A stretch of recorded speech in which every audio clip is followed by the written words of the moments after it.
Hey Planet Watchers, how are you doing? I hope everybody is doing fine and keeping healthy and safe. I have quite a big number of things to tell you. Let me just start with a slight organizational point. This weekly AMA has raised a lot of interest. I'll do my best to keep it going, up and running. In order to maximize efficiency, would you please make sure that you submit questions by Monday night, the Monday before the Wednesday. So give us 48 hours to organize questions and collect them and all that. So please, if you want to be answered on Wednesday, submit your question by Monday night. Thank you. Okay, so what? The general message is that we are growing very fast. There is a lot you can see from our Explorer, our map in terms of growth. Somebody might have noticed something on Bitfinex, let's put it this way, and that's good. There is a lot you don't see because a lot is going on in the background, a lot of good things. We might soon make some important announcements, but at the right time, when the time comes. What matters enormously to me is that we are growing organically, which essentially means that nothing that you see is fake or inflated. I'm not fake, for one thing. Our Twitter followers are not fake. Bitfinex trading volumes are not fake. So if you like what you see with PlanetWatch, you can rest assured that what you see is what you get. And to me, that's quite important, the way I am. So I believe we're growing very nicely, and we are not hyping up too much what we're doing. Maybe we're not hyping up enough, somebody could say, because we are achieving a lot, and maybe we need to boost our communication a little bit. As you know, I disclosed last time or the week before that we raised over 1 million euro in July through a funding round. We didn't even have the time to do a proper PR about it, and that's bad, and we'll do it. So we are growing in a very healthy way, I believe. So I said that I'm not fake, that Bitfinex is not fake.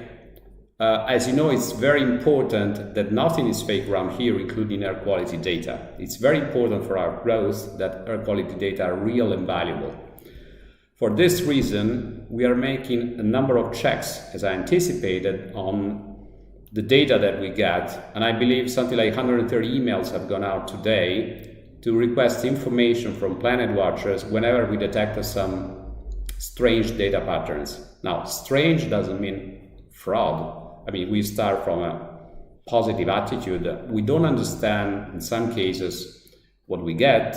So we are essentially sending email to ask you to explain the way your sensors are installed, or, technical aspects. So there's nothing to worry about if you get an email from us, but please do answer promptly, okay? And incidentally, maybe it's the right time to restate one rule that maybe has raised a bit of confusion about Type 4 sensors. So, in fact, it's fairly easy to state, I believe. The basic rule is we allow only one static Type 4 sensor per household. Some examples. If you have 2 adults in your household, they have 1 atmotube each, and one of them works from home and the other one commutes. So most of the time, the 2 sensors collect different data. That is okay. If 2 atmos are both traveling, that is fine as well, if they go to different places, obviously. If you have one aware element and the 1 atmo, and the atmotube travels, that is fine. What is not allowed by us is to have 1 element plus 1 atmo in the same household and keep them fixed, even in different rooms, or 2 or more atmos in different rooms, but in the same house. That is not allowed because it would be hard to extract value from the air quality data coming out of this layout. So please refrain from doing this, okay? It's as simple as that.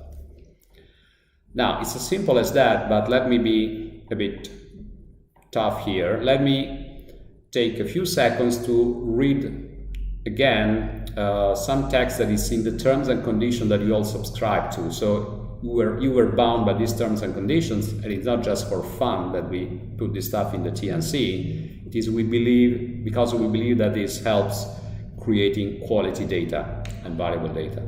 So what we write, let me spell it out.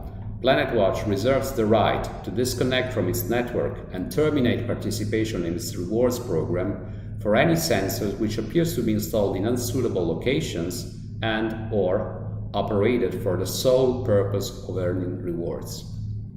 Okay, examples include sensors meant for outdoor use which appear to be installed indoors or vice versa. The Atmo tube, the wearable sensor, is a bit special, and I stated the rule earlier on, right? More generally, all sensors which appear to be installed in unsuitable locations, for example, in close proximity of pollution sources, if you put it in the dustbin, it might be fun, but it's not useful. Or in places with reduced air circulation, if you stuff it in a basement where nobody goes and which is not used other than for storage, again, this is not relevant. Or two or more sensors at the same time operated by a single user in close proximity to one another in the same household, as I said, so that the aggregate data provide, let me add, all the time, essentially the same information as obtained from the data of a single sensor. I believe it is as clear as it can get. So that's it. Another point which someone might not like, but I think it's very important to explain our rules, even for our Telegram and Discord groups, and to explain why the rules are such.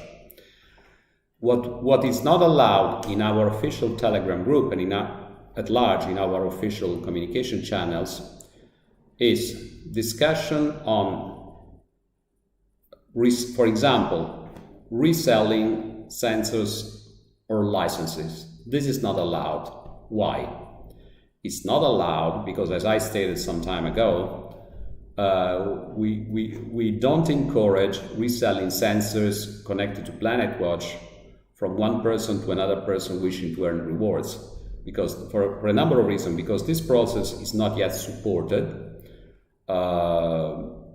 It is not safe in the sense that some people might not have good intention. Let me put it this way. So since it is not something that we support, we cannot indirectly endorse it by letting conversation about this happen in the official channel.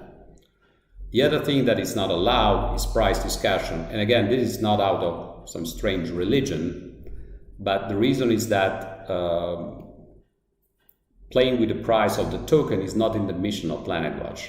So in other words, what can be discussed in the PlanetWatch official group is items which are relevant to the PlanetWatch mission and items that are endorsed by us, that are safe.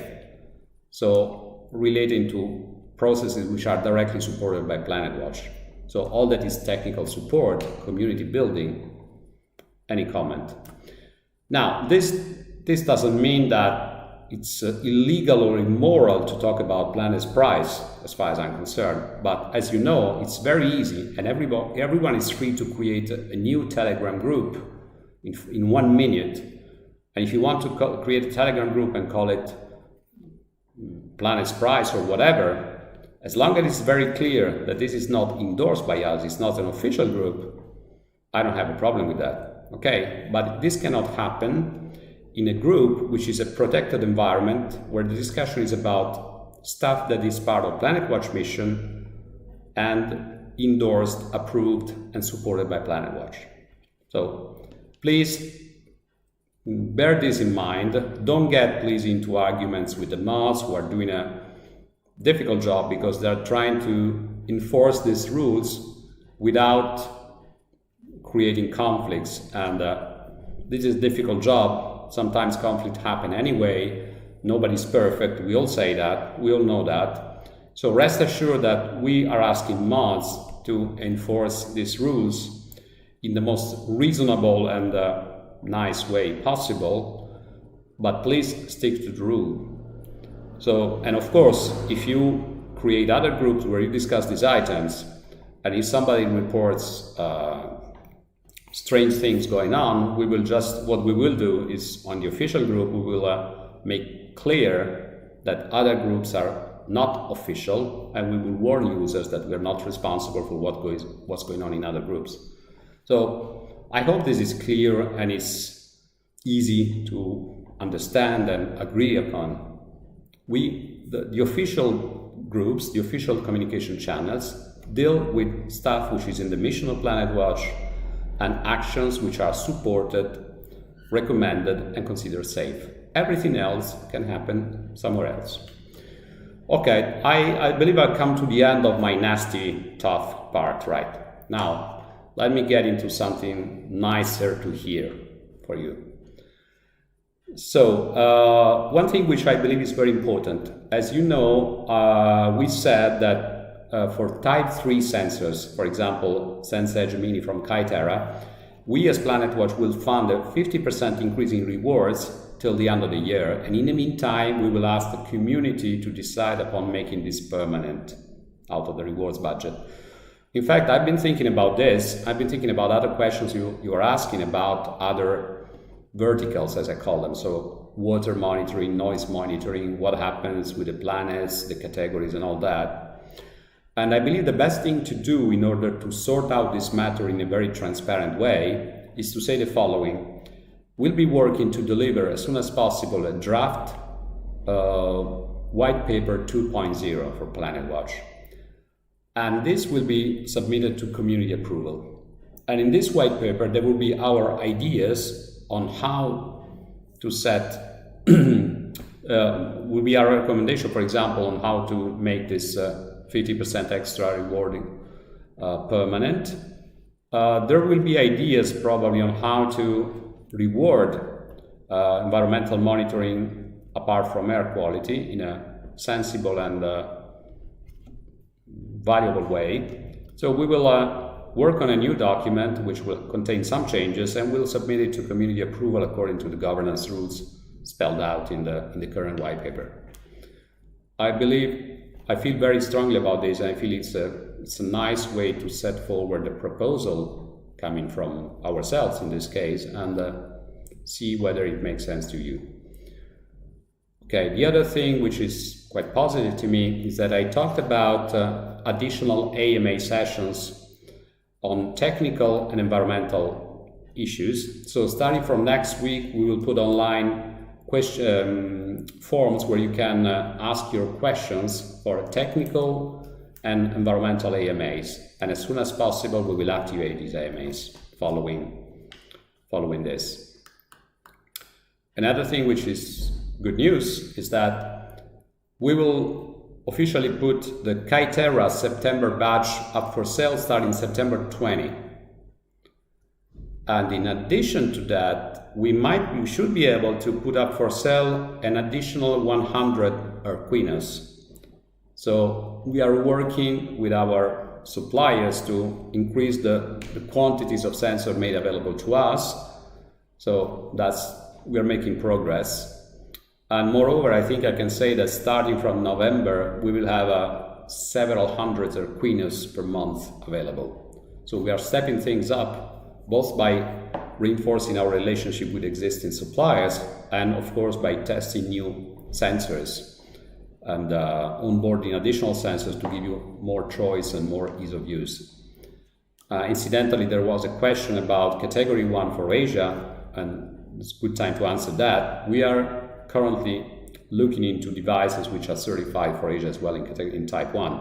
So hopefully I can give you an update on this soon.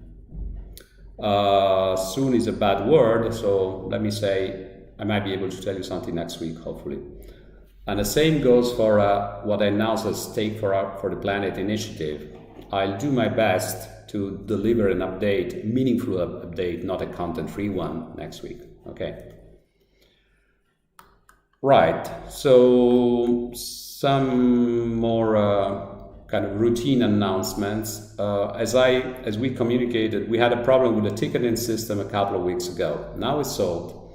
So if you feel that you have an unanswered ticket, which is more than 2 weeks old, first of all, please check the dashboard in the ticketing system to see whether there's an answer that you didn't catch. If not, please open a new one, but only if it's more than 2 weeks old, please. Okay, another very important item where we are a bit late, let's face it, is the release of the new app. I believe this week, so by Friday, we will be finishing the testing part.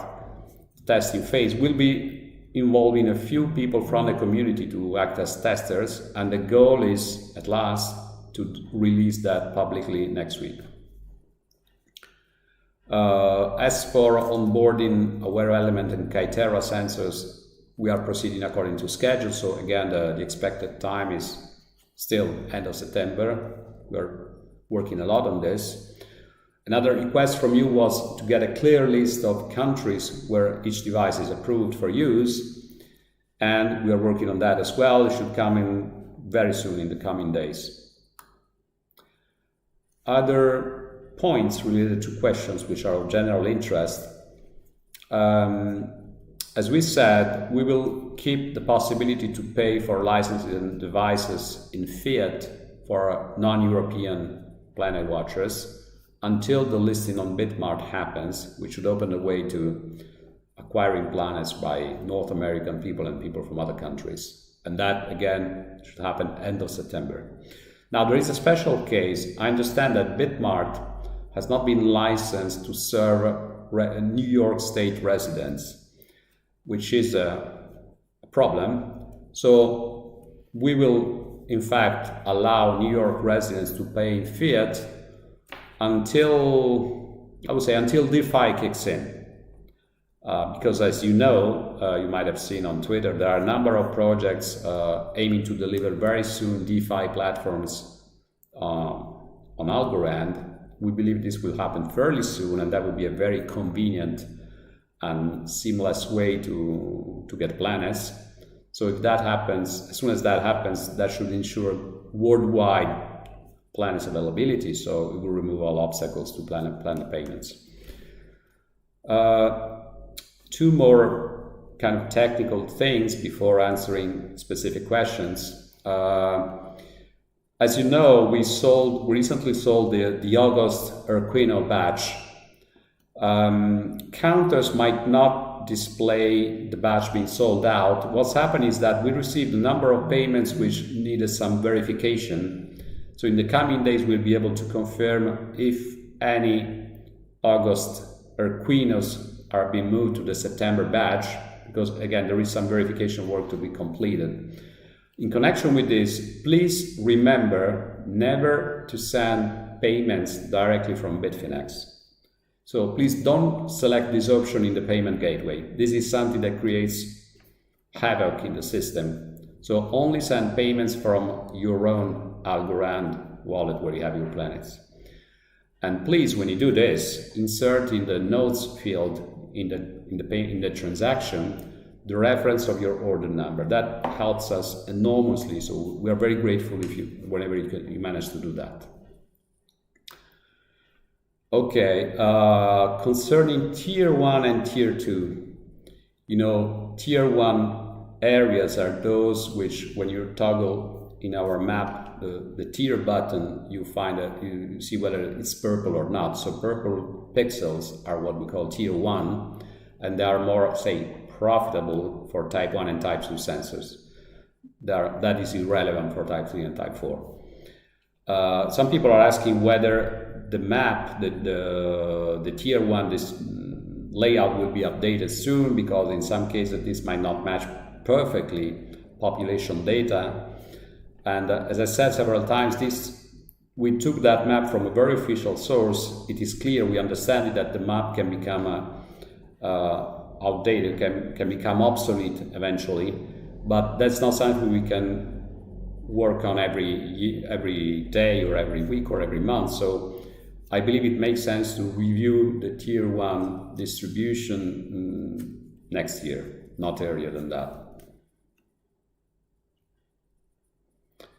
Okay, other questions of general interest. Some people are asking us, how can I do business with PlanetWatch by, for example, becoming a local distributor for sensors?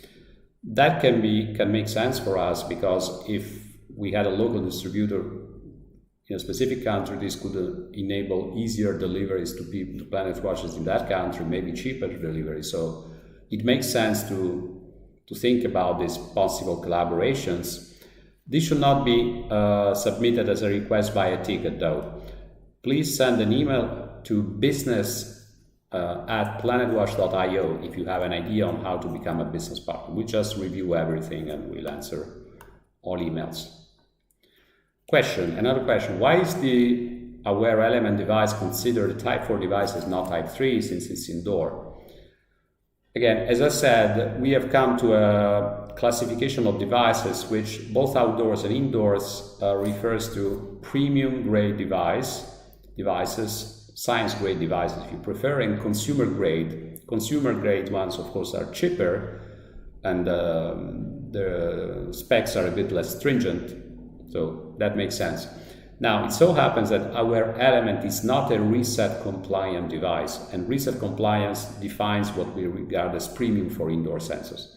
Since it's not reset compliant, it's been classified in Type 4. That's the reason. Questions about Aware Element, whether it needs to connect via, it will need to connect via smartphone. The answer is no. Why is the website only in English? Touché, good question. It should be in more languages. Somebody, as we speak, is translating our website in a number of languages. We will soon release multilingual, our website in multilingual version. It's an important thing. It's a lot of work, as you can imagine, and we are working on it. Somebody's asking, when are you going to see planets on Uniswap? Now, Uniswap is a platform in the Ethereum ecosystem. So I did mention that we'll deliver an Ethereum, technically speaking, ERC20 version of our token. Currently, we are working to evaluate all the costs and all the items to get it right, because we never do things unless we feel we can get it right. There are pros and cons, like with everything, so we are working on it. I cannot give a date now. To be honest with you, I hope that while we work on this, DEXs, decentralized exchanges on algo, might become operational. And that would be, of course, the most immediate and easy to use way to trade planets in a seamless way on the Algorand blockchain. So that would be, in a way, that's a preferred option, although there are good reasons to deliver also an ERC20 version of the token. Okay, if you buy a license and there are no available sensors, do you get one when it becomes available? So once again, there are sensors which are sold directly by us, and typically these are Type 1 and Type 3 sensors, and other sensors which you buy directly from the manufacturer or whoever else, and typically that would be for Type 2 and Type 4. So when it's sold by us, the license qualifies as a place in a waiting list. When it's not sold by us, we cannot do that. So a license is a license, and then you purchase out of a third-party stock, and it's first come, first served. Then I have a question about the air filtration and purification system that could be available to PlanetWatchers to buy with Planets. Indeed, it's true, I said several times probably, that one of the things you'll be able to do with Planets is to purchase useful real-world products. And I mentioned air purifiers for the home. Now, we have identified a few home devices which we believe deliver good value for money. I'll do my best to give you more info next week. We are talking to suppliers, but to be very transparent, we have a huge list of to-do things, obviously, as a company.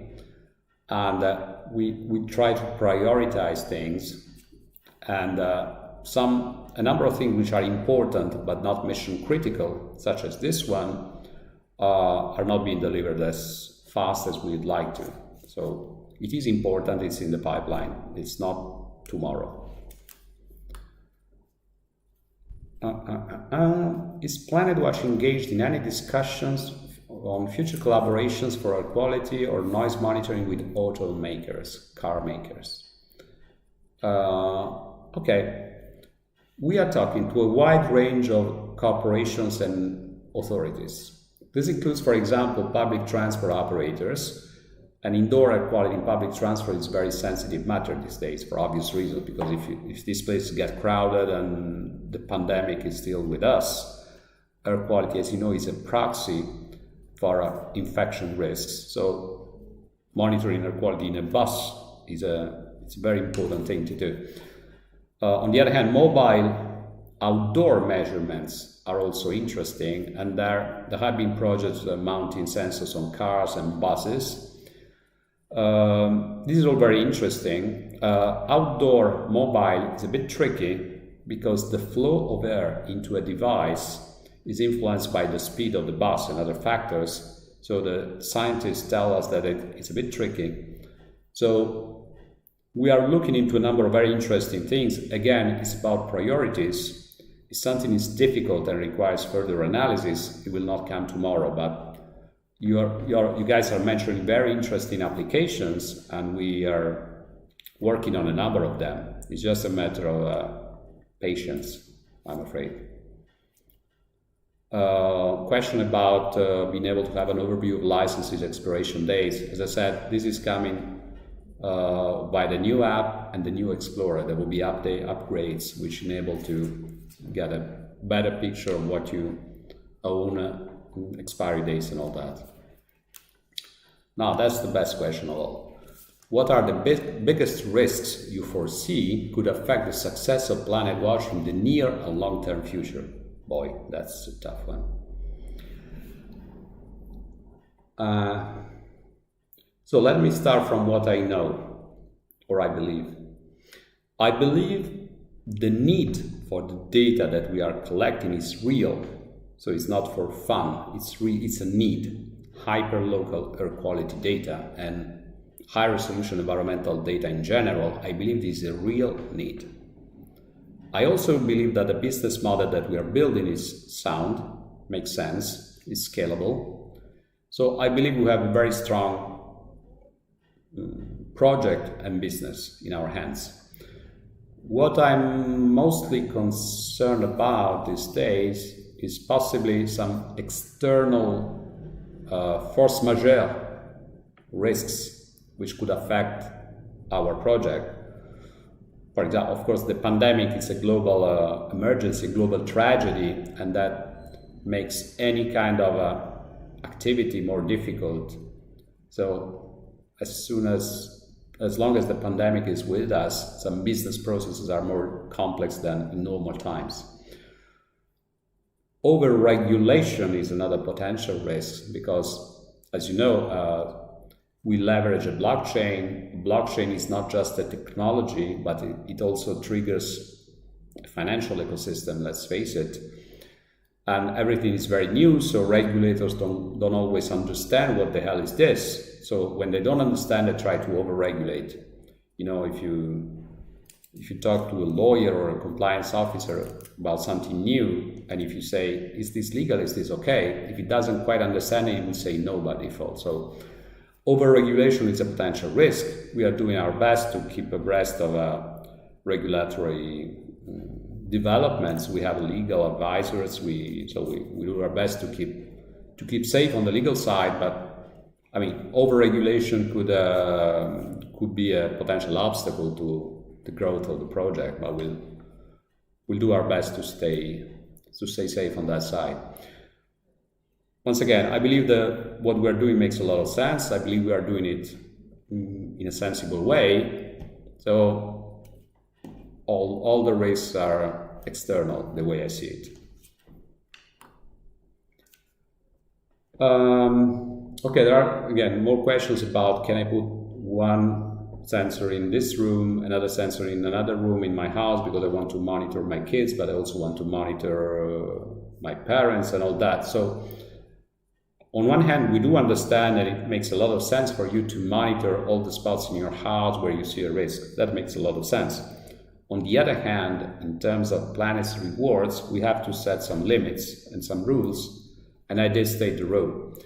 You cannot have more than one static indoor air quality sensor earning rewards, because we we must keep it simple, essentially. So we cannot analyze complex situations where this is here, but it's also there, but it makes sense, it measures something. So we have to set up some simple rules, and I stated them earlier. There are also some very sophisticated technology questions, whether we are considering noise wearable sensors. Interesting. As I said, the way we do this is we want to make an impact on air quality first. We are already looking and working on other verticals, but it's too early to discuss what we're going to do about noise and what we're going to do in other areas. We're working on it, and if I say that, it's true. We are working on it already, but we cannot. We are still focusing on air quality because it's a very timely and relevant vertical, and we want to make an impact here first. Okay, the last question is very interesting, and it's the kind of question that some people would skip, but I will not skip it. Somebody's thinking about the fact that PlanetWatch as a company receives a significant amount of planets through the sale of licenses and sensors. True. Question is, what the hell do we do with this? And whether we are going to dump them on the market at some point, just to make it simple. Okay, what happens on the markets, you can see it every day. I think in the last few days you have seen probably interesting things, let's put it this way. And as I said, if what you see is interesting, you can rest assured that it's real. So we are not a pump and dump scheme or something like that. So having said that, of course, we do have to pay salaries to our staff, and we pay salaries in fiat money. So the question is legitimate. You get lots of planets, but you also need euros, right? Yes. So at some point you might sell lots of planets and dump the price because you need the euros. It makes a lot of sense. The answer is, we are doing what you see. I don't think you have seen any dumping. We believe that this is just a financial management issue. I believe we are very capable in doing our own financial management. And it's not very different if you are from a multinational company that, for example, sells a lot of stuff in the UK with pounds, payments in pounds, and then sells some stuff in Europe and pays them in euro. So it's a multi-currency financial management issue, and it can be dealt with correctly. The difference, of course, is that we would have a significant impact on the planet's price if we dumped, which is not the case for pounds and euros, obviously. So it is different. However, again, I believe we can manage this in a sensible way. We have adequate financial resources. I shouldn't say that, but we also have investors knocking on our door every other day. So we believe we can handle this in a sensible way and without creating any trouble on the markets, which would go against our interests, obviously. So I believe we can manage this correctly and sensibly. Now, come to the end of my list. So let me close by reminding you of some items that I mentioned about rules. So we're not setting rules just for fun or because we are sadistic. Every rule that I have spelled out is because it's meant to be in the best interest of the project. So the best interest of the project means having reliable, sensible air quality data, having polite discussions in the groups, not having discussion in the official channels which are touch on areas which are not supported or endorsed by PlanetWatch, and that's it. Other than that, I believe we have a very great community, because I spend some time. I don't have much time, but from time to time I do read what's going on in the Telegram group. For example, I see cool memes. I see lots of very nice and very kind people. Sometimes I see some heated discussions, and which happens in life. Just bear in mind that all the rules that we set and that the moderators try to enforce are meant to be in the interest of the project. It's nothing else. So, having said that, back to work, back to life, keep safe, watch the planet, and be happy. Thank you. and see you next time.